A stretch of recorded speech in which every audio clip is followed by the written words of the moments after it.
Whether you're sinking your teeth into a PMA event for the first time or have come back for a second bite of the cherry, welcome to Product Marketing Rendezvous. Before we set the ball rolling, we want to say a huge thank you to our speakers, you and everyone who is joining this event from around the world. We are sure you'll enjoy the sessions from our one-of-a-kind international lineup. With expert presentations, specialist talks and deep dive panel sessions on the agenda, suffice it to say, you're in for a treat. And here is some more good news. The insights don't stop here, not by a long shot. Our Slack community is home to dynamic conversations and contributions from thousands upon thousands of fellow product marketers. So if you're not already a member, come and join us today. It won't cost you a penny. If you have questions for the speakers or want to connect with them further, then please ask away in the comments section of the video or catch up with them on the PMA Slack community. But for now, sit back and join the rendezvous.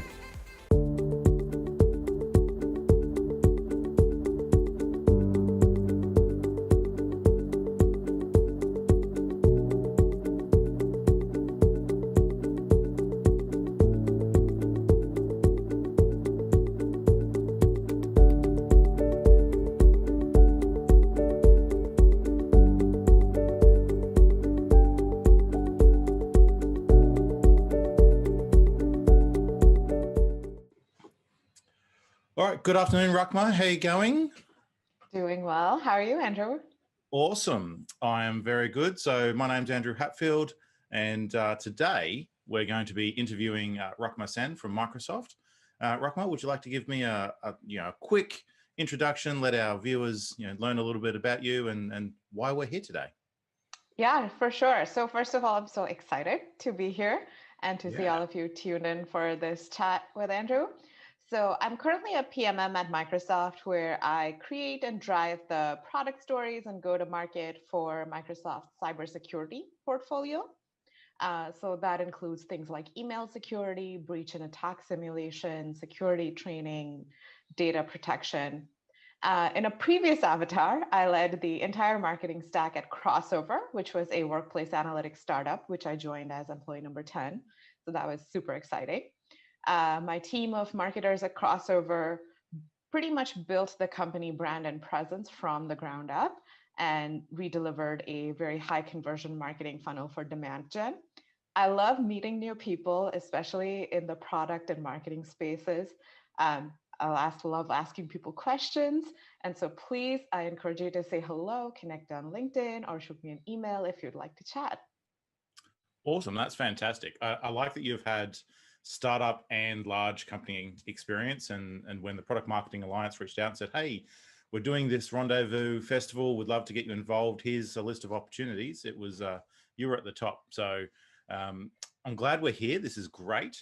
We've both worked in startups and larger organizations, and they're definitely different, but I'm keen to get your view into where would you say the major differences are, and what have you learned when transitioning into Microsoft? Yeah, so everything is different is where I would start. So a quick example to hammer this home, my onboarding at Crossover lasted half a day. My onboarding at Microsoft lasted over half a year. So that's kind of the scale difference we're talking about here.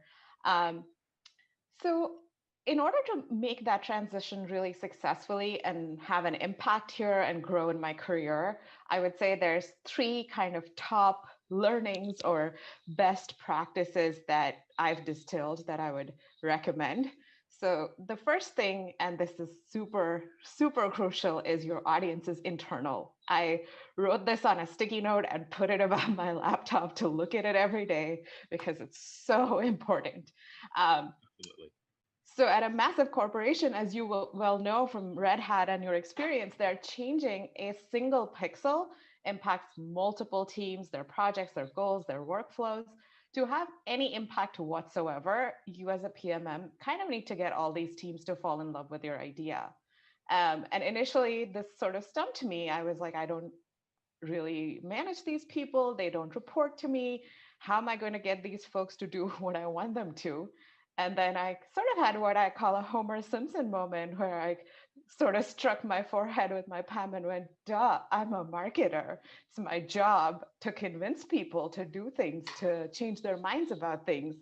And so I started really treating my internal audience as I would any kind of marketing stakeholder to get them to kind of follow my calls to action, if you will. The second thing that follows from this, I believe at least, is the three C's, which I divide into sort of two pieces. The first one is customer obsession. So, why should anyone even listen to you to begin with, right? So, the source of your power as a PMM at any massive corporation is